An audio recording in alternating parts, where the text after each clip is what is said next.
देश प्रदेश में आइए अब बात करते हैं जीएसटी की दरों में हुए बड़े बदलाव की। नई व्यवस्था के बाद अब देश में जीएसटी के बाकी स्लैब खत्म कर दिए गए हैं। अब सिर्फ 2 स्लैब ही रहेंगे। 2 स्लैब में 5% और 18% ही रह गए हैं। इस नई व्यवस्था के बाद क्या हुआ सस्ता और क्या हुआ महंगा, दिखाते हैं आपको रिपोर्ट में। जीएसटी काउंसिल की बुधवार को हुई मीटिंग में जीएसटी की दरों में हुए बदलाव को लेकर पूरे देश में खुशी का माहौल है। पीएम मोदी ने 15 अगस्त को लाल किले से जो वादा किया था, अब उसे पूरा कर दिया है। देश में अब जीएसटी के बाकी स्लैब खत्म कर दिए गए हैं और अब सिर्फ 2 स्लैब रहेंगे। 2 स्लैब में 5% और 18% रह गए हैं। 22 सितंबर से लागू हो रही इस नई व्यवस्था के बाद आम आदमी के ऊपर क्या असर पड़ेगा, उसको समझने के लिए आप नए जीएसटी का स्लैब देखिए। रोजमर्रा के सामान जैसे साबुन, शैम्पू, टूथपेस्ट, घी, मक्खन, नूडल्स, नमकीन, बर्तन, बच्चों की बोतलें, नैपकिन, डायपर, सिलाई मशीन जैसी चीजों पर जीएसटी 18 और 12% से घटाकर 5% कर दिया गया है।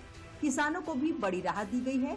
ट्रैक्टर टायर, ट्रैक्टर, सिंचाई की मशीन, कृषि मशीनरी पर भी जीएसटी 18 और 12% से घटाकर 5% कर दिया गया है। हेल्थ सेक्टर में हेल्थ इंश्योरेंस और कैंसर की 3 दवा समेत 33 जरूरी दवाओं पर जीएसटी 0 कर दी गई है।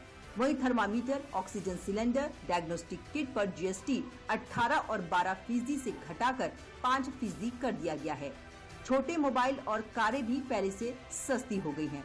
इन पर जीएसटी की दर 28 से घटाकर 18% कर दी गई है। सबसे बड़ी राहत शिक्षा के क्षेत्र में दी गई है। Map, chart, globe, pencil, crayon, notebook पर जीएसटी की दर 0 कर दी गई है। इलेक्ट्रॉनिक्स में एयर कंडीशनर, 32 इंच से बड़ी टीवी और वॉशिंग मशीन पर 28 से घटाकर जीएसटी दर 18% कर दी गई है। हालांकि ये राहत लग्जरी आइटम्स और नशीले पदार्थ के लिए नहीं है। लग्जरी आइटम्स और तंबाकू प्रोडक्ट्स पर अब 28% की जगह 40% जीएसटी लगेगा। कौन से सामान अब महंगे हो जाएंगे, वो भी जान लीजिए। पान मसाला और तंबाकू products, additional sugar products, non alcoholic beverages, carbonated और कैफिनेटेड बेवरेजेस, 350 सीसी से ज्यादा इंजन की बाइक, एयरक्राफ्ट, यॉट, लग्जरी कारें और रिवॉल्वर और पिस्तौल पर जीएसटी 18 और 28 से बढ़ाकर 40% कर दी गई है। जीएसटी की दरों में कटौती के बाद जहां शेयर बाजार में बहार आई है, वहीं आम लोगों ने इसे सरकार का सराहनीय कदम बताया है।